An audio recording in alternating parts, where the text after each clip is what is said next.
Hey y'all, it's week 28 on Wegovy. I'm in full recovery from the shower last weekend and I have a ton of leftovers to get through, so I really only have one new dinner to share with you this week, but it's a really good one. This week we'll be making beef pot pie, and I'm also going to be making some avocado salsa to go with my freezer chicken taquitos that I'm going to eat for lunch this week. The recipes are going to be linked down in the description, and if you'd like a detailed calorie and macro breakdown of everything I ate this week, make sure to click the link to my FitnessPal profile where you can view my food diary. If these recipes sound good to you, be sure to give the video a like. I hope you enjoy the video. Let's get cooking.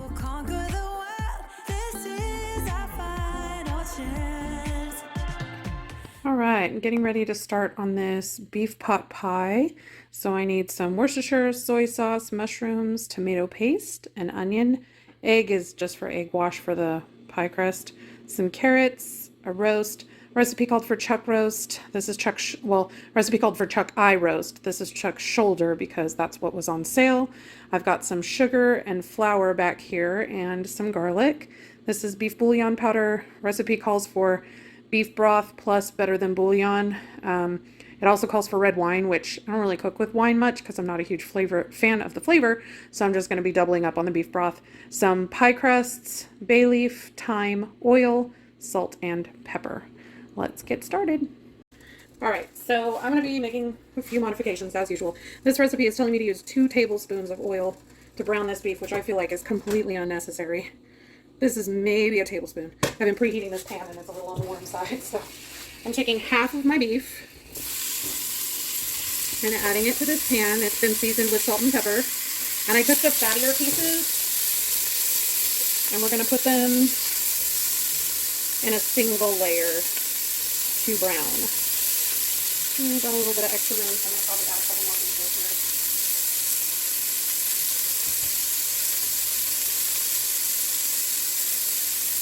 We did pat this beef dry really well so that hopefully we can get a better sear. And I'm just going to leave that sit for a little bit to get some color on it.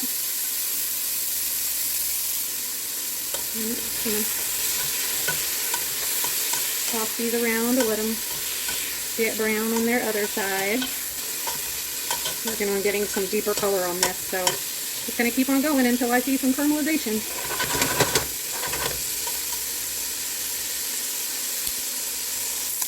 Alright, this is the sound I'm listening for.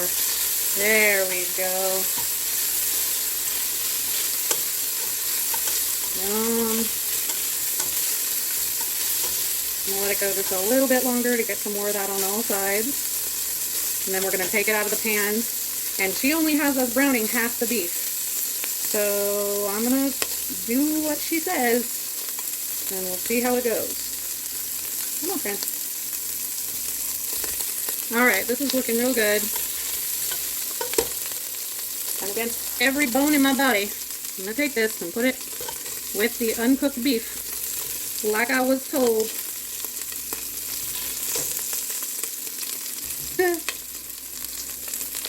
Alright, so to all that beef fat, we're going to add the onions, carrots, and the mushrooms. Now I am adding more mushrooms than the recipe calls for, but that's because mushrooms are delicious. And if you've been around for any length of time, you know that my husband refuses to eat vegetables. So he doesn't mind the flavor of them, he just doesn't like the texture. So I'm not adding more fat yet, even though the recipe called it add 2 more tablespoons of oil here. And I don't think it needs 2 tablespoons, but I am going to add probably another 1 to 2 teaspoons just to get that going. And we're going to cook these down. And once I get these good and cooked for probably about 5 minutes or so, then we're going to add in our tomato paste, and that's when it calls to, like after we cook out the tomato paste, then that's when it calls to add the garlic and also the red wine. So if you were using red wine, that's when you would add red wine. I'm just going to add some water and beef bouillon, and then once we let that reduce, I'm going to take this mixture and I'm going to puree it in a blender because, again, my husband doesn't mind the flavor of vegetables, he does not like the texture of them, so we're going to get them good and soft, and then I'm going to puree them down into a paste.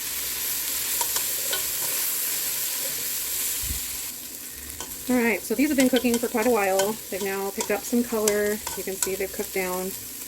And carrots are still a little tough, but the mushrooms and the onions are good and soft. So I'm going to clear some space here. Oh. And add about a tablespoonish of garlic. Probably more than a tablespoon, but you know, whatever. I'm going to mix it in and let that get fragrant. I love garlic, and I feel like garlic and beef are like bestest friends. So you can never have too much garlic. Okay, I'm going to clear that space again. And we're going to add 2 tablespoons of tomato paste.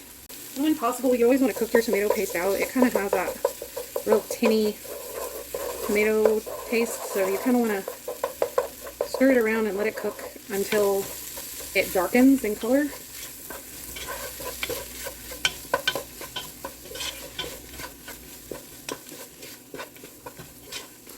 You can see it kind of clinging to the bottom of the pan there. I'm just going to caramelize and the flavor will richen. Okay. I think that's good. And then I'm going to add a half a cup of water with a half a teaspoon of bouillon, which basically just makes beef broth. And I'm going to scrape all this stuff off the bottom of the pan here.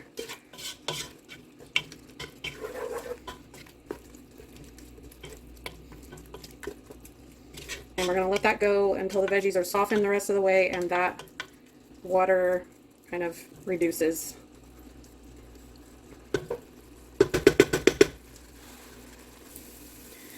Alright, so this has been cooking down for several minutes, and like I said, I'm going to take this over and put it in my food processor and blend it down into a paste. Alright, so I think this is as good as it's going to get. Alright, so I'm going to add just a tiny bit more oil so that I can get this roux going. So it wants 3 tablespoons of flour. 2, 3.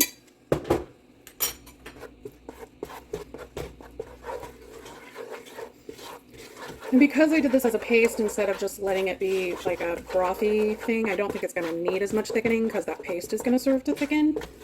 But, you know, I do try to at least live up to some parts of the recipe. Alright, I'm going to let that cook a little bit. Alright, so that's been cooking for about a minute or so.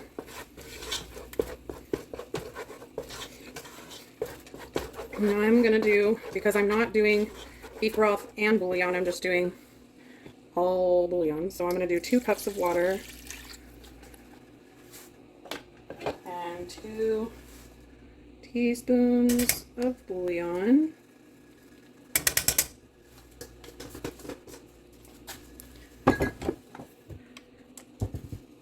And then I'm going to add in the soy sauce, Worcestershire, sugar, thyme, and bay leaf. I'm doing dried thyme as opposed to fresh thyme. If you were using fresh thyme, you would wait until after the simmering time to allow the beef to cook, but I just have dried and that's fine. So I'm going to stir that in and get all that liquid incorporated with that paste.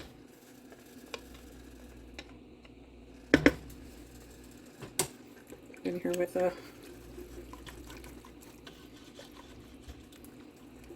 whisk just to get all the paste dissolved. I don't want any lumps in that gravy. So once I get that all good and unlumpified, which looks like I have, I'm going to put the beef back in here.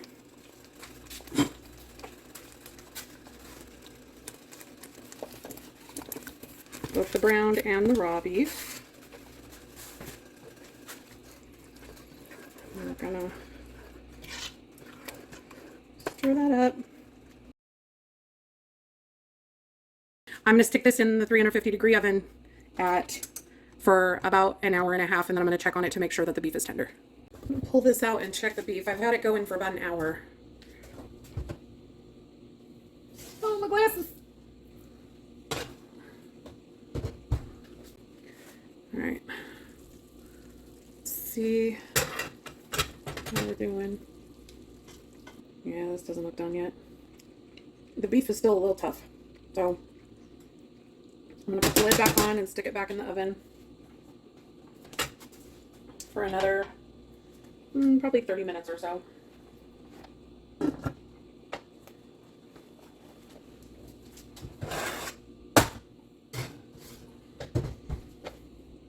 All right, I decided that I'm gonna take it out. I let it go for another 10 minutes or so in the oven, and I decided I'm gonna take it out because it wants me to cook it for another 30 minutes once it has the crust on, and it's gonna sit for 30 minutes in the meantime. So I'm thinking it's gonna be fine. So I'm gonna stir this up and let it sit for about 30 minutes. And I'm gonna pop some cauliflower in the oven in the meantime. Bump the oven up to 400 degrees. And I'm going to take this bay leaf out. Okay. I'll let this sit for 30 minutes, cook my cauliflower, and then we'll come back and fill my pie.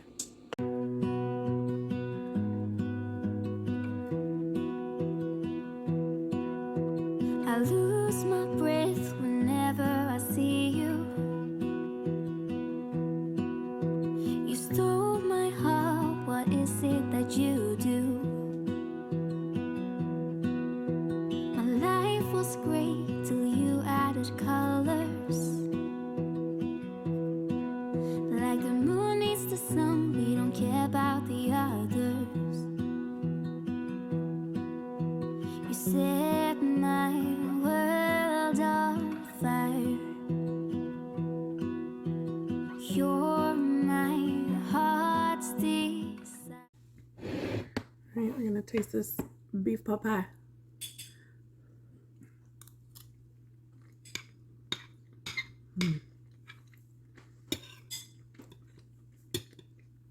So I, of course, would love it with more vegetables in it, but we are limited by our preferences. It's really yummy, though. Very good flavor. It was obviously a little finicky, fiddly, however you want to say that. I feel like there's ways that it could be made easier, but really good flavor. I highly recommend this one. All right, guys, getting ready to throw together some avocado salsa. This is a copycat of the El Pollo Loco recipe. Making some slight modifications based on the reviews that I read. The recipe calls for distilled white vinegar, but I'm going to use lime juice. And if I can't get a full tablespoon of lime juice out of this little baby lime, then I'm just going to supplement it with the vinegar. I have some cilantro, some salt. This is a serrano pepper. The recipe called for jalapeno, but I prefer the flavor of serranos. Some white onion, some water, and then in here I have some avocado. I'm using frozen avocado. I had gotten those frozen avocado chunks a while back because I kept throwing out pieces of avocado, and avocado is way too expensive to do that with these days. So let's throw this together. All right, so this should come together really quick. I've got some avocado here. It's about the equivalent of one medium to large avocado. Quarter of an onion that I just kind of cut up a little bit. 3/4 of a teaspoon of salt. That was a very juicy lime. Only half of it made a tablespoon. Got 3/4 of a cup of water. My serrano pepper that I de-seeded. And then about a 1/4 cup of cilantro. Okay. And we're just gonna whiz this up until it's smooth.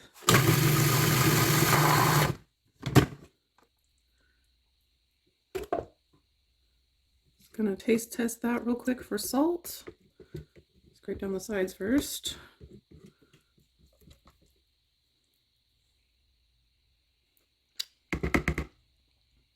Well, that's spicy. Good though. I'm real glad that I took those ribs and seeds out of that serrano. Salt level is good, but it could use a little more acid for me. So I'm going to add just a tiny bit of vinegar, like a capful. All right, and I'm just going to store that in my fridge, and I'm going to use that on my big chicken taquitos later. Alright guys, that's it for this week. If you enjoyed the video, please give it a like and let me know down in the comments if you give it a try. I post cooking and weight loss videos every week, so be sure to subscribe and hit the notification bell to see how much weight I lost eating these delicious recipes. Thanks for watching, and I'll see you in the next one.